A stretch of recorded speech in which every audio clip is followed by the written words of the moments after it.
How do we create it? How do we tap into it? Is my vision, not mother, father, teacher, preacher's vision. It is my vision. I own it. Of our own life, and every day we will show up for other people before we'll show up for ourselves. And we have to show up for ourselves. Who are we getting out of bed for? What are we getting out of bed for? And if we can get up for ourselves, other people, they'll get the byproduct of that. But we should be the main recipients.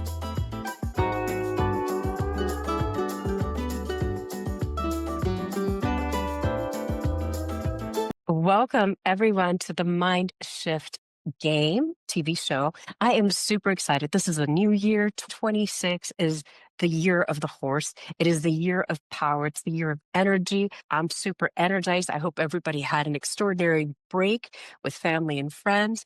And very, very excited to introduce to you one of my favorite guests, Dr. Kevin Logan. Welcome to the show. Thank you so much for being here. You have an extraordinary and amazing background. I'm excited to share that with the world. Well, thank you so much. Thank you for having me. I appreciate it. Happy New Year to you. And I love the year of the horse. It is. It's such a powerful year, and very excited to bring it to fruition. And I know that there's a lot of energy out there. So, Dr. Kevin Logan, would you please give me a brief background? Who are you? I know we met at the NACI conference. I was very, very inspired by your leadership. And I said, I want to have this person share their thoughts and insights, their journey with our audience. Well, thank you so much. It was definitely a pleasure meeting you, talking to you, getting to know you better as well. Who am I? I'm just Kevin Logan. I'm just an individual who wakes up every day being thankful for the gift that I'm given. Hadn't always been that way. Didn't recognize that every day was a gift early on in life, through high school, college, things like that, the ups and downs that life brings that you don't plan for that happen. However, with being persistent, living, putting my dream in front of me and not letting anyone douse that or drown that dream out, knowing that I was a part of it, kept me going. Currently, I serve as the director of Skill Point with the National Association for Community College Entrepreneurship. Prior experience in higher education, teaching K through 12 and special projects with nonprofits, IT infrastructure, small business startups that span from janitorial to child care and a host of other things. So, and public service as well. So, a myriad of things that I have been involved in and fortunate to have been a part of, and still are a part of a lot of them to this day. Fantastic. Well, thank you so much for sharing those insights. And I feel like it's very important to do what you're passionate about. And in addition to that, realize that life is what it is and to take on that journey. What makes your heart sing? I know that along my journey, I learned that 14 plus years ago, where I said, would I even invest my time in X, Y, and Z? Or even meeting somebody for a cup of coffee. And there was times that I'd say no. And with that no became a yes to me. Yes to what makes my heart sing. Yes to what I'm passionate about.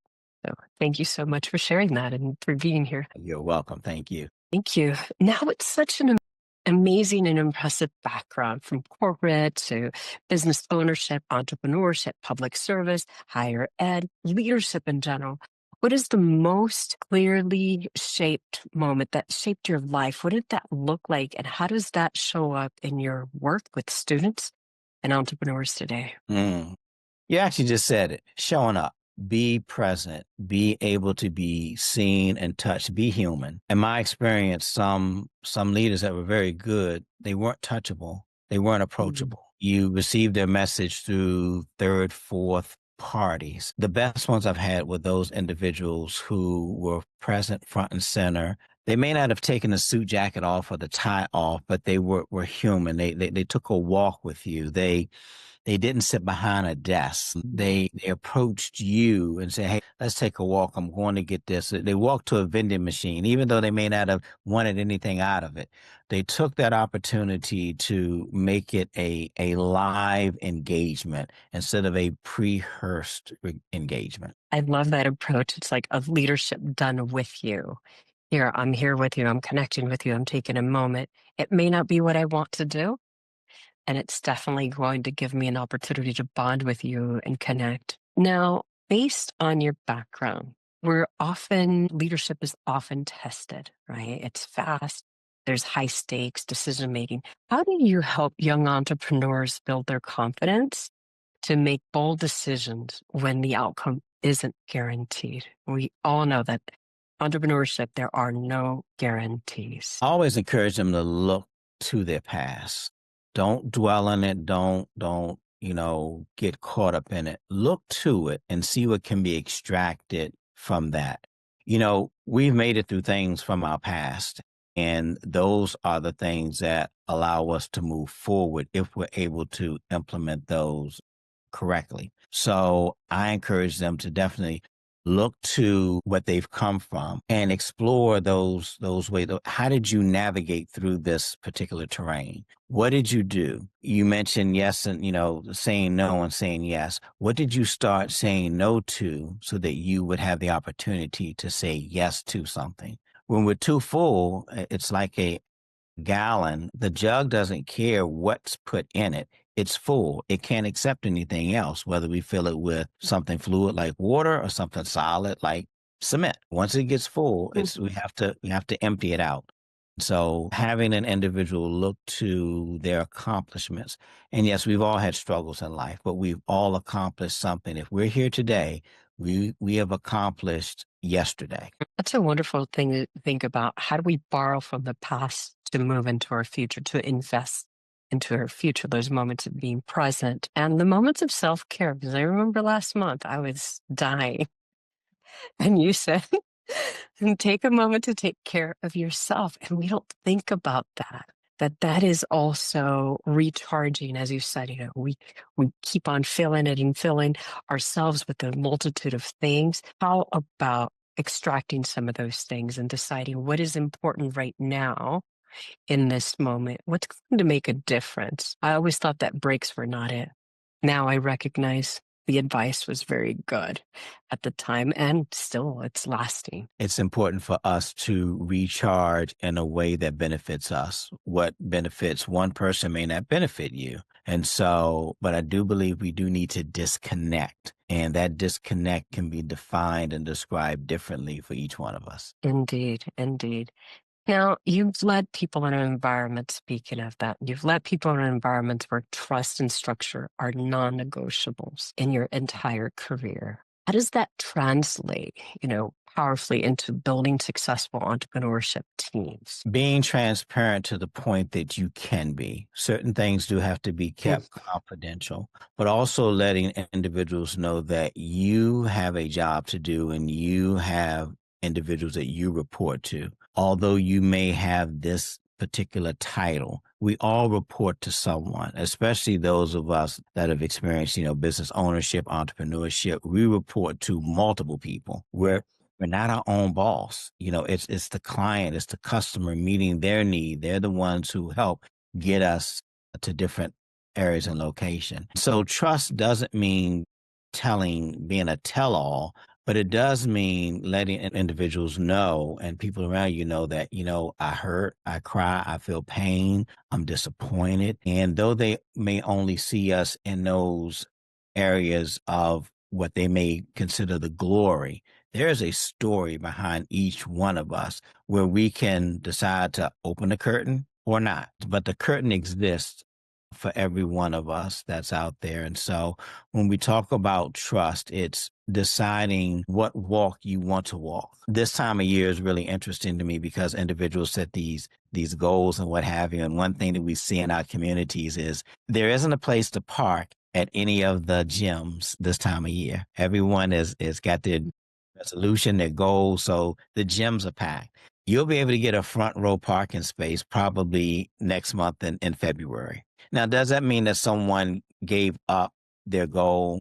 It's just that I would say no. It's just that life re-entered again, and they had to figure out a way to integrate it into things. And so when you're trusting and we talk about trust with an individual, we have to own the life that we have. And sometimes that's a little bit different. But the one thing that I give to individuals who aren't as, I'll say, received by others is they own who they are and they walk in it, head held high, and accept me for who I am or don't. And I think that that's something to be learned by others to say, if I want you to trust me, I've got to truly show you who I am. That this is who I am. Isn't a facade. This isn't between 9 and 5. After 5 o'clock, I'm Mhm. also this person. And so I think bringing it in and having it front and center, saying, "This is it. You either accept me or you don't." I'm going to keep on living, regardless of what your opinion of me is. And so, learning how to dissect that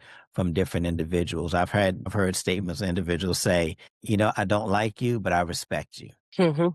That's simple. And That is a powerful statement. And there is that trust. Like, I trust where you're leading us. I trust what you're doing. I may not agree with you on everything. But exactly. hey, you take one, you take the other. But really looking at that, I wrote a couple of things. The transparency, how important it is. There's things that we need to decipher.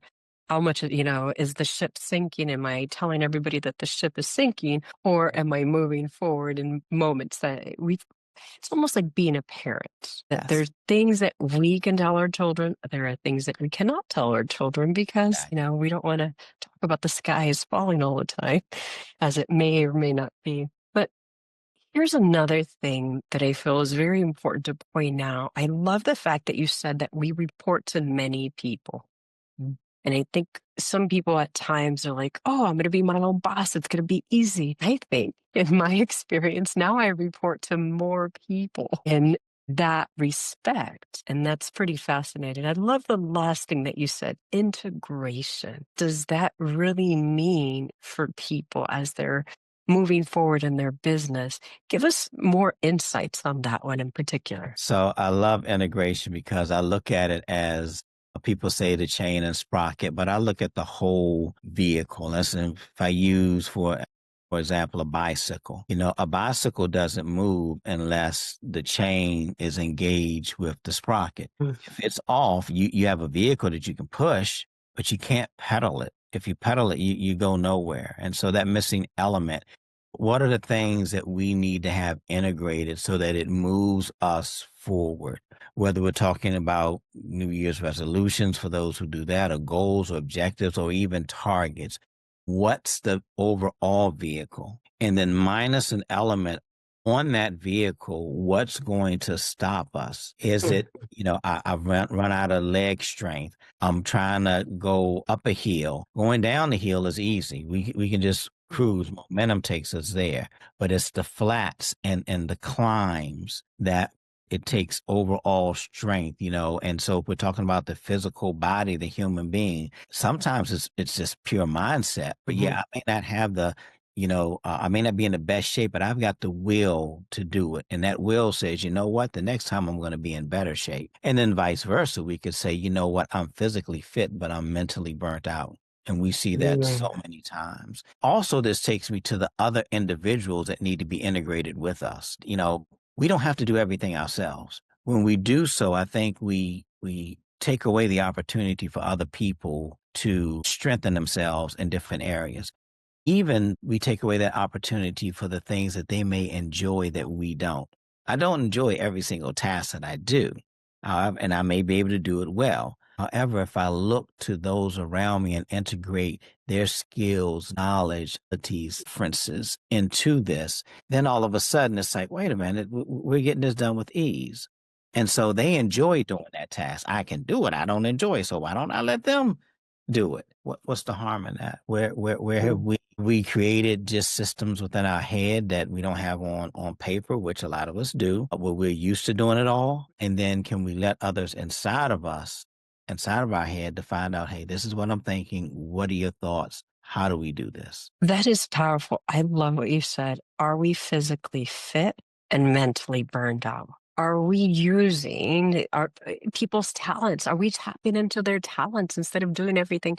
I think if anything I took away from last month, besides self-care, was that the team had got it. They were Yes. able to pull through. There was days that I couldn't even get out of bed, much less make it out the door. And they pulled through.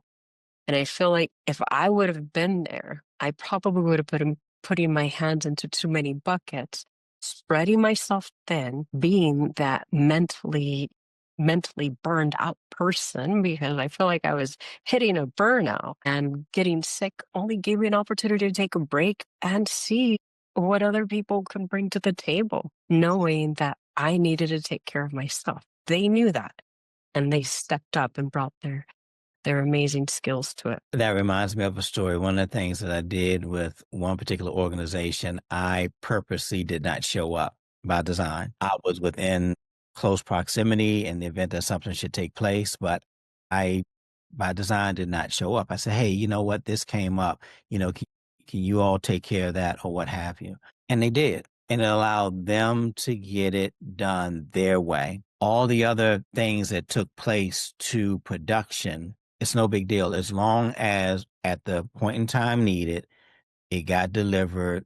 We accomplished it. Whatever needed to be done was done. But behind the scenes, I let them take care of it. And they found out more about themselves. Oh, I didn't know this person could do that. I didn't know this person liked doing that. I didn't know this person had the opportunity to do that. And so Mhm. yes, these are the things that came out of me not being there. They were able to come together and make it happen. And some even say, you know what, I don't want to do this no more. I was like, okay, great. Yeah. What I'll do anything else. I'll support, but I don't want to be the lead. I don't want to be the forerunner. I feel like there's been times in my career that I didn't want to be the lead on. I was extraordinary. I was just like, "Oh, I'm not sure." I love that. I love that. Now, many students struggle with resilience. Speaking of that, we go, how do we, when things don't go as planned, how do we tap into it? Specifically is it that you teach about failure and how do you reframe those setbacks to aspiring entrepreneurs? We've accomplished something in our lives. What are the things that we've accomplished? And then literally pulling out the pencil and paper and writing those down. I accomplished this. Was it with the help of someone else? Was it with your own persistence? And I am not one of those that goes with self-made. I honestly believe we're not self-made. We are put here to work with others. And sometimes those individuals that we end up working with are the ones that we don't think that we would be working with.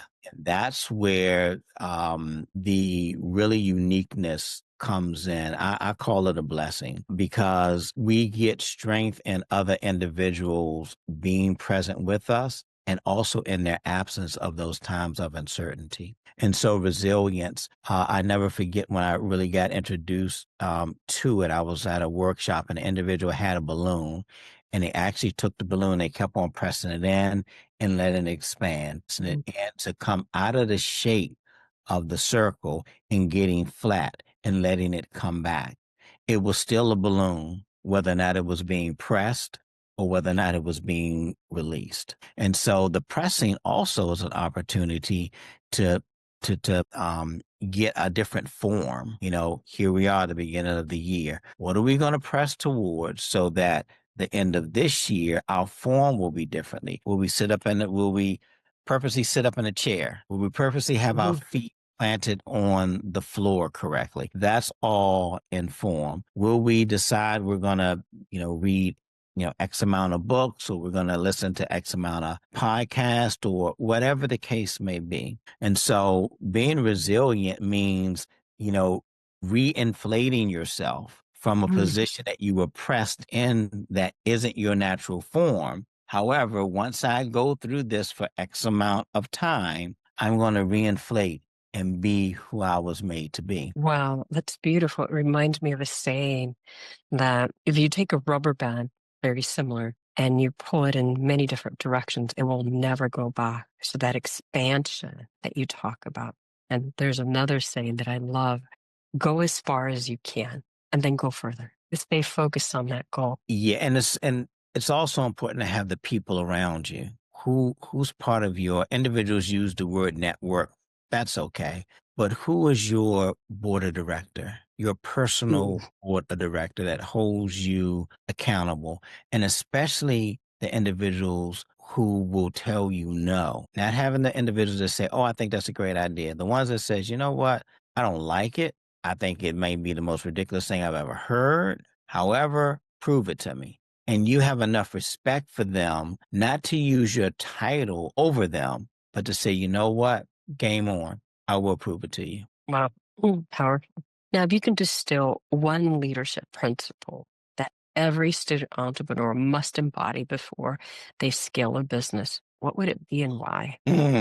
Believe that you can, because if you don't believe that you can, why should someone else believe in you? Wow. What I've learned is that it's not the how. Don't worry about how it's going to get done. See the vision in front of you. Telescopes, binoculars, Mhm. glasses, they all give us clarity and distance. We're never looking down to see what's immediately in front of us, our surroundings. We're looking further. And so you have to believe in yourself that you can do it. And I'm fascinated, and I practice having, words of positivity in front of me every single day. So believe in me. 3 words someone can put on top of their computer. Believe in me. Not believe in you, because I'm going to be believing in that other individual, but believe in Mhm. me. And you see things like that, those different words and statements that you make to yourself. Then it's amazing how other people will begin to see how your belief ends up changing them. And then those windows of opportunity begin to open up. So that's the why to that, is because you said you wanted it. No one said, "Hey, I want you to get to this level or start this or do this or what have you." That was within you. So the Mhm. why is because you said you wanted it. The You bank, said it. You society, said it. exactly. You're the one who said that you wanted it. So you're having an individual believe in themselves. And to the degree that they believe is the degree to which they will endure. And, Mhm. and then, to your point, go further. Go as far as you can, then go further. Love that. And I love like the ability to be able to believe in yourself, because a lot of the times people come up to us, and if we don't believe in ourselves, we might believe in our product. Yes. Yet, do we believe in our ability to be able to bring that product to fruition, bring it to the market, bring it wherever we need to bring it? Now, with that, as we're coming to a close, what would be 3 tips that you would give any aspiring entrepreneur to look at, what they can take away with them? Create the life you want. And these aren't in order. They're going to be out of order. But you have to get up. Mm, You have to get up in order to create the life you want. So get up, create the life you want, and then live it. Meaning, mhm, the live it aspect is put on your uniform of the day, whether mhm, that be the uniform of a speaker, an author, a teacher, a negotiator, whatever that looks like. Put that on and live it. mm, Speak with individuals utilizing your skill of authorship, of ownership, of teaching. I heard something from an individual a couple of weeks ago that said, "As old as I am, if I cannot teach when I open my mouth, I should not be speaking." okay, I think I'm going to take that one with me. Yes, yes, yes, yes. Yeah. And so, a very powerful statement that made me think, okay, when I open my mouth, am I teaching? So yes, get up, create the life you want, and then live it. I love that. I love that aspect of it and live it, right? Because so many of us create it on paper, but are we getting up in the morning? Are we really embodying that positivity over and over again, as we do here with the MindShift experience? It is about positivity. It is about taking bold action.